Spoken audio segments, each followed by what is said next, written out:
ورفعنا لك ذكرك کہ اس کا آیا ہے توصیف کی توصیف میں، تفسیر میں، تشریح میں، توضیح میں، تضمین میں ہر عہد کی شامل ہے زبان۔ بسم اللہ الرحمن الرحیم، اللہم صلی علی سیدنا و مولانا محمد وعلی آل سیدنا و مولانا محمد وبارک وسلم وصلو علیہ۔ علم قرات کی تعریف، موضوع، غرض و غایت اور ابتدائی ساری چیزوں کے بعد مقدمۃ الکتاب یعنی کتاب کے جو ابتدائی اشعار ہے وہاں سے ناظم رحمۃ اللہ علیہ شروع کریں گے۔ اور مقدمہ جو ہے صاحب ظاہر یہ بنیادی چیز ہوتی ہے کہ جس کے اندر کتاب کو سمجھنے کے لیے جو چیزیں ہوتی ہیں وہ پہلے بیان کی جاتی ہیں تاکہ کتاب کو سمجھنے میں آسانی ہو، مضامین کو سمجھنے میں، مسائل کو سمجھنے میں آسانی ہو۔ بدأت ببسم اللہ فی النظم اولا تبارک رحمن الرحیم و موئلا۔ اس قصیدے کی خاص بات یہ ہے کہ اس کا ہر جو شعر ہے وہ کس پہ ختم ہوگا؟ لام پہ۔ اس کو قصیدہ لامیہ بھی کہتے ہیں، قصیدہ لامیہ بھی کہتے ہیں۔ بدأت میں نے ابتدا کی، بسم اللہ بسم اللہ کے ساتھ، کس کے ساتھ؟ فی النظم نظم میں، اولا پہلے، تبارکا بابرکت ہے، رحمانن مہربان ہے، رحیمن رحم کرنے والا ہے، و موئلا اور جائے پناہ ہے۔ ناظم رحمۃ اللہ علیہ فرماتے ہیں کہ میں نے نظم میں سب سے پہلے جو ابتدا کر رہا ہوں وہ اللہ تعالیٰ کے نام سے، بسم اللہ سے ابتدا کر رہا ہوں، کیونکہ وہی تمام بڑی چھوٹی جو نعمتیں ہیں اس کا کیا ہے، وہ مالک ہے۔ اور جب بندہ ہر چیز سے تھک جاتا ہے تو اس کو جو کوئی پناہ گاہ نہیں ملتی تو پناہ گاہ کون سی ہے؟ وہ اللہ کی ذات ہے۔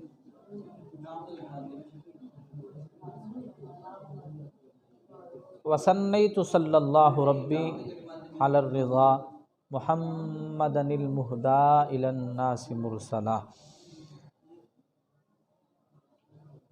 اور میرا دوسرا کام، وسنی تو میرا دوسرا صلی اللہ رحمت نازل فرمائے، ربی میرا رب، اللہ تعالی رحمت نازل فرمائے جو میرا رب ہے، علی الرضا پسندیدہ شخصیت محمد صلی اللہ علیہ وآلہ وسلم پر، المہدی جو ہدیہ کیے گئے ہیں، الی الناس لوگوں کی طرف، مرسلا بھیجے گئے ہیں۔ ناظم رحمۃ اللہ علیہ نے سب سے پہلے اس حدیث پر عمل کیا کہ کل امر ذی بال لم یبدأ فیہ ببسم اللہ فہو اقطع، کہ بسم اللہ کے ساتھ اس کتاب کی ابتدا فرمائیے کہ حدیث مبارکہ میں آتا ہے کہ ہر وہ کام جو مطمئن بشان ہو، اچھا کام ہو، نیکی والا کام ہو، اگر اس کو بغیر بسم اللہ کے شروع کیا جائے تو اس کے اندر برکت نہیں رہتی۔ اسی وجہ سے ناظم رحمۃ اللہ علیہ نے سب سے پہلے کس کو ذکر کیا ہے؟ بسم اللہ کا۔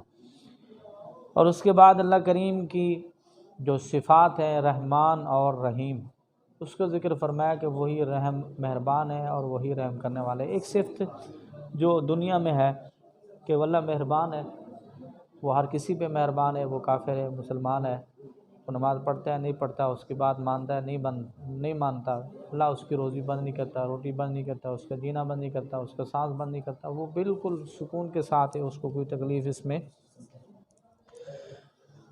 اور جو دوسری ہے وہ ہے رحیم، وہ آخرت کے ساتھ ہے۔ آخرت میں اللہ کریم مومنین کے ساتھ تو رحم فرمائے گا۔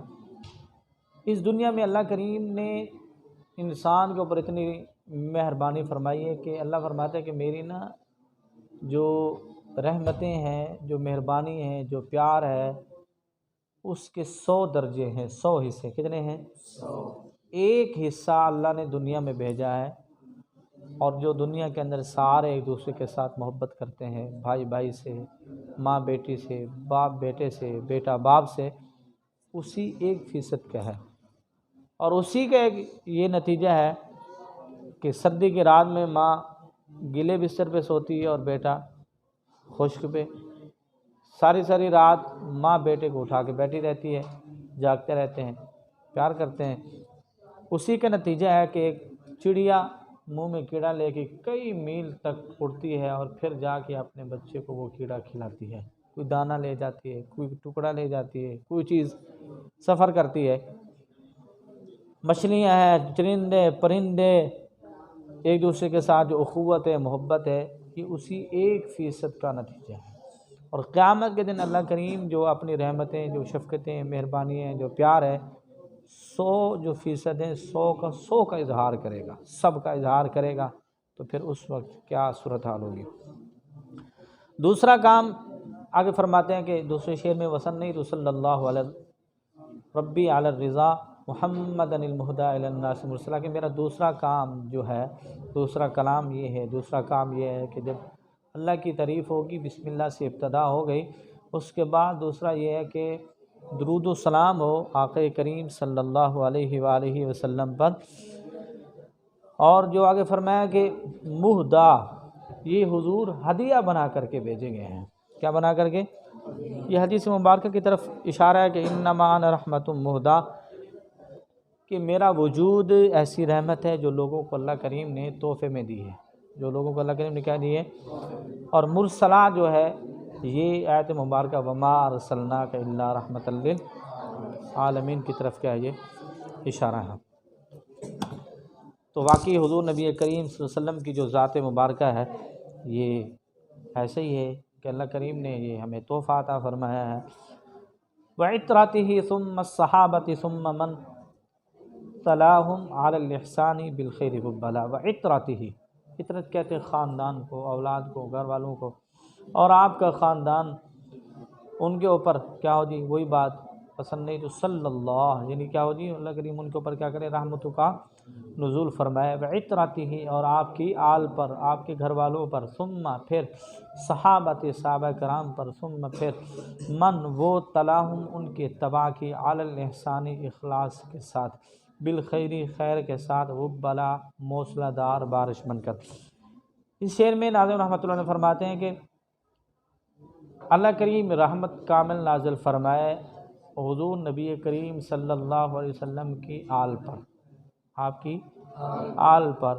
اس کے اندر بھی 3 قول ہیں، بعض کی یہ کہ آپ کے گھرانے والے اور آپ کے قربا، یہ جو ہیں آپ کے گھر والے جو ہیں، جو آپ کے نواسی ہو گئے، اور آپ کی گھر والیاں، آپ کے سارے جو ہیں قنبہ، جس طرح آپ اہل اسی کو کہتے ہیں، وہ ہیں شامل ہیں۔ اور بعض کے نزدیک یہ ہے کہ جو قریش ہیں، جو آپ کے خاندان والے ہیں، وہ شمار ہیں۔ اور بعض کے نزدیک یہ ہے کہ ہر وہ حضور کی آل میں شامل ہے جس نے کلمہ توحید پڑھا ہے، حضور کے اوپر ایمان لایا ہے۔ اب یہ، اور اس کے بعد صحابہ، اب آل تو یہی ہے کہ آپ کے گھر والے، زیادہ قول تو یہی ہے کہ آپ کے گھر والے جو ہیں تو یہ آپ کے آل میں سے ہیں۔ اور اس کے بعد صحابہ، تو صحابہ کرام وہی ہیں کہ جنہوں نے ایمان کی حالت میں جناب نبی کریم صلی اللہ علیہ وسلم کی زیارت فرمائی اور ایمان ہی کی حالت میں دنیا سے رخصت ہوئے، اس کو کیا کہا جاتا ہے؟ صحابہ۔ تو صحابہ کرام نے حضور کے ساتھ بڑی وفاداریاں کی، تو اللہ کریم نے بھی قرآن مقدس کے اندر بھی آپ کو انعامات سے نوازا، تو انہوں نے بھی اسی کی طرف اشارہ کرتے ہوئے یہاں پر ان کو بھی درود و سلام میں درج کیا ہے۔ اور آگے کہتے ہیں کہ ثم من تلاہم علی الاحسان بالخیر والبلاء، اور جنہوں نے اخلاص کے ساتھ آل کی اور ان اصحاب کی اتباع کی، ان مومنین کے لیے بھی دعا کر رہے ہیں کہ اللہ کریم ان کے اوپر بھی رحمتوں کا نزول فرمائے۔ اب درود السلام کے بارے میں یہ ہے کہ بندہ اگر وہ لکھتا ہے، لکھ رہا ہے، تو جب نبی کریم صلی اللہ علیہ وسلم کا نام مبارک آئے تو پھر بھی صلی اللہ علیہ وآلہ وسلم لکھے۔ اگر وہ بیٹھا ہے تو پھر بھی نام آئے تو پھر بھی درود اس کے اوپر، حضور کے اوپر کیا کرے، پڑھے۔ اور یہ زندگی میں اس کے بارے میں مختلف قول ہیں، بعض کہتے ہیں کہ درود پڑھنا واجب ہے، بعض کہتے ہیں فرض ہے، بعض کہتے ہیں سنت ہے۔ بہرحال زندگی میں بہرحال کیا ہے کہ ہر بار پڑھنا بھی فرض واجب نہیں ہے، لیکن مجلس میں بیٹھے اگر اور نام لیا جائے آپ کا تو کم سے کم ایک بار درود پڑھنا تو واجب ہی ہے، اور ہر بار پڑھنا یہ سنت ہے۔ یہ کیا ہے؟ سنت ہے۔ اور اس کی بڑی بھلائیاں ہیں کہ نبی کریم صلی اللہ علیہ وسلم کی زیارت بھی نصیب ہوتی ہے، اور بندہ مصیبتوں سے بھی محفوظ رہ جاتا ہے، 10 گناہ معاف ہوتے ہیں، 10 درجات جس کے کیا ہوتے ہیں بلند ہوتے ہیں، 10 نیکیاں ملتی ہیں، رحمتیں جو اللہ کریم نزول فرماتا ہے۔ اور یہ جو اشارہ ہے وہ کیا ہے؟ وہ قرآن مقدس کی آیت مبارکہ جو ہے کہ اللہ کریم بھی اور اللہ کے فرشتے بھی کیا کرتے ہیں؟ درود و سلام بھیجتے ہیں۔ اے مومنو تم بھی کیا کرو؟ حضور نبی کریم صلی اللہ علیہ وسلم کے اوپر درود و سلام بھیجو۔ اور یہ بھی ہے کہ اگر کسی مصیبت میں انسان ہے تو درود تنجینا جو ہے 1000 مرتبہ اگر انسان پڑھ لے تو وہ اس مصیبت سے نجات پا لے گا۔ یہ علاج خود نبی کریم صلی اللہ علیہ وسلم نے خواب میں خود فرمایا۔ یہ واقعہ اس طرح کا ہے کہ طوفان آیا، اور طوفان سمندر میں جہاز تھا، تو جہاز وہ ٹوٹ پھوٹ گیا اور وہ پریشان ہوئے، مطلب اس میں جہاز کے اندر۔ تو پھر اس دوران وہاں پہ ایک شیخ تھے صالح موسیٰ الضریر، وہاں موجود تھے، تو اللہ کریم نے ان کے اوپر رحمت فرمائی، اور جناب نبی کریم صلی اللہ علیہ وسلم کو خواب میں آیا تو حضور نے فرمایا کہ یہ سارے جہاز والوں کو کہو کہ یہ درود پاک پڑھیں۔ تو انہوں نے پڑھا تو وہ طوفان سے بچ گئے، وہ کیا ہو گئے؟ اور بھی بے شمار اس کے فضائل ہیں۔ وسلست، اور میرا تیسرا کام، ان الحمد، یقیناً بے شک تمام تعریفات، للہ دائماً، اللہ کریم کے لیے ہیں، دائماً ہمیشگی والی، دائمی والی، وما لیس، اور جو نہیں ہے، مبدوءاً شروع کیا گیا، شروع کرتا، بھی اس کے ساتھ، کس کے ساتھ؟ اللہ کی حمد اور تعریف کے ساتھ، اجزم العلا، وہ کام بزرگی سے خالی ہوتا ہے، وہ کام کٹا ہوا، وہ کیا ہوتا ہے؟ بزرگی سے خالی ہوتا ہے۔ اس شعر میں ناظم رحمۃ اللہ علیہ فرما رہے ہیں کہ میرا تیسرا کام یہ ہے کہ تمام تعریفیں اللہ تعالیٰ کے لیے ہیں، کہ اس حالت میں کہ تمام تعریفات اس کے لیے ہمیشہ ہیں۔ کیا ہے جی؟ اور جو بندہ اللہ کی تعریف کے ساتھ کسی کام کو شروع نہیں کرتا تو وہ کام بھی بزرگی سے کیا ہوتا ہے؟ خالی ہوتا ہے۔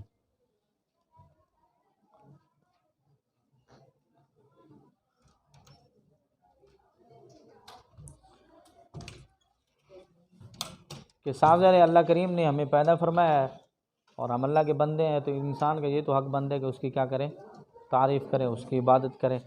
اور تعریف کا صحیح حق تو وہی ہے کہ اس کی بات مانی جائے، اس کی بات مانی جائے، اس کے حکام کے اوپر کیا کیا جائے؟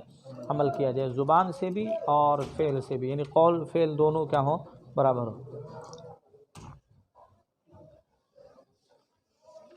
وبعد، اور کہتے ہیں اس حمد و ثنا کے بعد، یعنی بسم اللہ کے بعد، حضور کے درود پڑھنے کے بعد، اللہ کی حمد تعریف کرنے کے بعد، فحبل اللہ، بس اللہ کی رسی، فینا، ہمارے درمیان، کتاب ہو، اللہ کی کیا ہے؟ کتاب ہے۔ فجاہد، پس تو کوشش کر، بھی، اس قرآن مقدس کے ساتھ، حبل العدا، دشمنوں کا مکر و فریب، متحبلا، چال سے، کیا جی؟ جال سے، یعنی چال کر اس طریقے کے ساتھ کہ جس طرح ایک شکاری کیا کرتا ہے؟ چال کرتا ہے، جال پھینکتا ہے اور پھر وہ شکار کر لیتا ہے، محنت کرتا ہے۔ فرمایا کہ ایسے ہی تم کرو۔ یہ اشارہ ہے وَاعْتَصِمُوا بِحَبْلِ اللَّهِ جَمِيعًا کی طرف، اور اس سے مراد یہ ہے کہ جو بندہ قرآن مقدس کے اوپر عمل کرتا ہے اور قرآن کی ساری باتوں کو مانتا ہے، عمل کرتا ہے، وہ آدمی گمراہی سے بھی اور جہنم کے گڑھوں سے بھی کیا ہو جاتا ہے؟ محفوظ ہو جاتا ہے۔ کیا ہو جاتا ہے؟ محفوظ ہو جاتا ہے۔ اس کی طرف یہ اشارہ ہے۔ اور آپس میں مومن جو ہے آپس میں اتفاق، یہ نبی کریم صلی اللہ علیہ وسلم نے یہ حکم بھی فرمایا کہ آپس میں تفرقہ بھی نہ کرو اور آپس میں جنگ فساد بھی نہیں بلکہ رحماء بینہم، کہ صحابہ کرام بھی آپس میں شیر و شکر تھے، تو آپ بھی کیا کریں، ایسے ہی شیر و شکر رہیں۔ صحابہ کرام کی یہ عادت شریفہ ہوتی تھی کہ وہ ایک دوسرے سے نیکی کے کام میں بڑھتے تھے، باقی ان کی آپس میں کسی قسم کی رنجش نہیں ہوا کرتی تھی، بہت کم، ہلکی پھلکی ہوتی تو فوراً ایک دوسرے کے ساتھ صلح کر لیتے تھے۔ حضرت سیدنا صدیق اکبر رضی اللہ تعالیٰ عنہ کے بارے میں آتا ہے کہ آپ کی عادت شریفہ تھی کہ مسجد نبوی شریف کے اندر جاتے، صفائی کرتے، صفے جھاڑتے، جھاڑو لگاتے، صفائی کر کے پھر پہلی صف میں بیٹھ جاتے، اذان وغیرہ ہو جاتی، پڑھتے، اور پہلی صف میں بیٹھ کے پھر خطبہ سنتے۔ حضرت علی المرتضیٰ رضی اللہ تعالیٰ عنہ کے بھائی ہیں حضرت عقیل رضی اللہ تعالیٰ عنہ، آپ مسلمان ہوئے تو حضور صلی اللہ علیہ وسلم نے کوشش فرماتے، بلکہ حضور کی عادت شریفہ تھی کہ جو قریبی گھر کا کام ہے یا کوئی ذاتی جس کو ہم پرسنل کام کہتے ہیں، وہ حضور نے حضرت سیدنا صدیق اکبر سے کرواتے تھے، کسی اور صحابی سے نہیں کرواتے۔ حضرت عقیل نے جب دیکھا تو دل میں ان کی خواہش ہوئی کہ اور بھی صحابہ کرام کوشش کرتے تھے کہ ہم نیکی کے کام میں ایک دوسرے سے بڑھیں، تو حضرت عقیل کی بھی یہی کوشش تھی کہ میں بھی، جہاں حضرت ابوبکر صدیق کو حضور کام کہتے تھے، کاش مجھے کہیں، آگے بڑھنے کی کوشش کرتے کہ میں خدمت کروں۔ ایک جمعے کا دن ہے اور حضرت عقیل رضی اللہ تعالیٰ عنہ آئے اور حضرت ابوبکر صدیق رضی اللہ عنہ کو دیکھا تو اگلی صف میں بیٹھے، تو آپ نے فرمایا کہ ابوبکر آپ پیچھے چلے جاؤ، پچھلے صف میں چلے جاؤ۔ حضرت ابوبکر صدیق رضی اللہ عنہ اٹھے، پچھلے صف میں جا کے بیٹھ گئے۔ اب نعوذ باللہ ایسی کوئی بات نہیں کہ ان کے دل میں کوئی رنجش سی نہیں، بلکہ وہ کہنا چاہ رہے تھے کہ پہلے میں بیٹھوں، کیونکہ اس ٹائم وہی تھے یا عقیل تھی یا حضرت ابوبکر صدیق تھے۔ حضرت ابوبکر صدیق نے کوئی ایسی بات نہیں کی، آج ہمارے پاس کوئی اس طرح کوئی بندہ آ جائے تو ہم کیا کہیں گے، ہم تو کہہ کہ تو چل پیچھے جا باقی آگنا اپنا پھر انہوں نے کام سیدھا ہی کر لواں گے نا۔ آپ اٹھے پیچھے چلے گئے۔ اگلا جمعہ پھر آیا تو پھر بھی حضرت عقیل نے ایسے کیا۔ حضرت سیدنا صدیق اکبر رضی اللہ عنہ اٹھے، چپ کر کے پیچھے بیٹھ گئے۔ حضرت علی شیر خدا رضی اللہ تعالیٰ عنہ آپ نے دیکھ لیا، دیکھ کے حضور کے پاس گئے، حضور جمعہ کے بعد حضور کو بتایا کہ حضور آج حضرت عقیل نے ایسا کیا ہے، ابو بکر آگے بیٹھے تھے تو حضرت عقیل نے ان کو کہا کہ آپ پیچھے جاؤ۔ حضور نے فرمایا پھر عقیل ابو بکر نے کیا کیا؟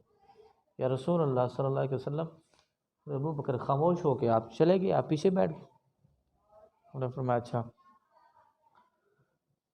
حضرت عقیل کو بلاؤ۔ حضرت عقیل کو بلایا گیا، حضرت ابو بکر صدیق رضی اللہ عنہ کو بھی بلایا گیا۔ حضور نے فرمایا ابو بکر آج کیا ہوا ہے؟ یا رسول اللہ کچھ بھی نہیں ہوا۔ فرمایا نہیں کچھ تو ہوا ہے نا، آج ہوا کیا ہے؟ اب نہیں بتا یا رسول اللہ کچھ بھی نہیں ہوا۔ نہیں کچھ ہوا ہے۔ آپ نے فرمایا حضرت عقیل نے آپ کو اٹھایا ہے؟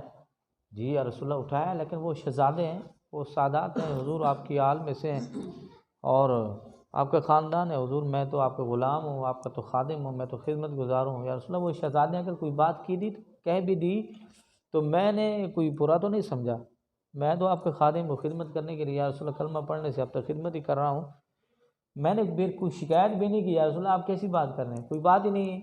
آپ نے فرمایا نہیں یار کوئی بات تو ہے ہی نہیں، چلو ٹھیک ہے۔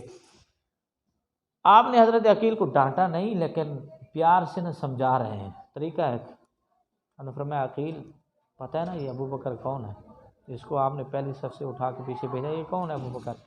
یہ ابو بکر وہ کہ جب میں نے اعلان کیا نا تو میری کوئی بات نہیں مانتا تھا، ابو بکر نے میری تصدیق کر لی۔ جب میری بات کوئی سنتا نہیں تھا نا، ابو بکر میرے اوپر جان نچھاور کرتا تھا۔ یہ ابو بکر وہ ہیں کہ جب میں کوئی بات کرتا تھا لوگ دلیلیں مانگتے تھے، ابو بکر بغیر دلیل کے میری تصدیق کر لیتا تھا اور مجھ سے پوچھتا بھی نہیں تھا کہ یا رسول اللہ یہ بات ٹھیک بھی ہے یا نہیں ہے، بس جو سن لی جیسے میں نے کہہ دیا ویسی ہی ابو بکر کیا کر لیتا تھا، رضی اللہ تعالیٰ عنہ یہ تصدیق کر لیتے تھے۔ فرمایا کہ عقیل پتہ ہے ابو بکر کون ہے؟ اس مسلح سے جس صف سے اٹھا کے اس کو پیچھے بیٹھ جائے نا، اس جگہ کو خریدنے والا بھی ابو بکر ہے۔ یہ جگہ بھی کس کی ہے؟ ابو بکر کے، جس کو آپ نے کہا کہ یہاں سے اٹھ کے کدھر چلا جا، پیچھے چلا جا۔ پھر حضور نے فرمایا کہ ابو بکر جب میں ہجرت کرنے لگا نا تو یہی ابو بکر تھا جو میری حفاظت کر رہا تھا غار میں، اور چھوٹی سی بیٹی اسماء کتنا سفر کر کے کھانا دینے کے لیے وہاں غار میں آتی تھی، اور انہی کا بیٹا تھا جو دودھ پہنچاتا تھا۔ بے شمار واقعات ہیں کہ جو ابو بکر صدیق رضی اللہ تعالیٰ عنہ نے میرے اوپر بڑی قربانیاں دی ہیں۔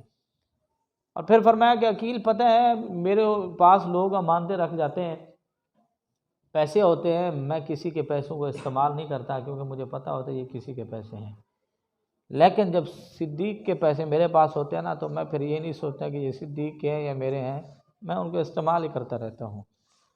فرمایا آج تو نے صدیق کو اٹھا کے پچھلی سب میں بھیج دیا ہے۔ بڑے پیار سے سمجھا تھا کہ حضرت ابوبکر صدیق رضی اللہ عنہ بار بار کہنے یا رسول اللہ میں نے تو کوئی شکایت ہی نہیں کی، اور آپ پھر ان کو یہ کہہ رہے ہیں یا رسول اللہ کوئی بات نہیں۔ پھر حضور نے فرمایا کہ قیامت کے دن ہوگا اور میں حضرت ابوبکر صدیق رضی اللہ عنہ کا ہاتھ پکڑ کے اللہ کے پاس لے جاؤں گا، یا اللہ سب کے احسان سب کے وہ تو میں نے اتار دیے، پر اس کا احسان ابھی باقی رہتے، اس کا قرضہ میرے پاس ہے، اس کا قرضہ جو ہے وہ تو ہی اتار لے۔ بات سمجھ آ گئی؟ تو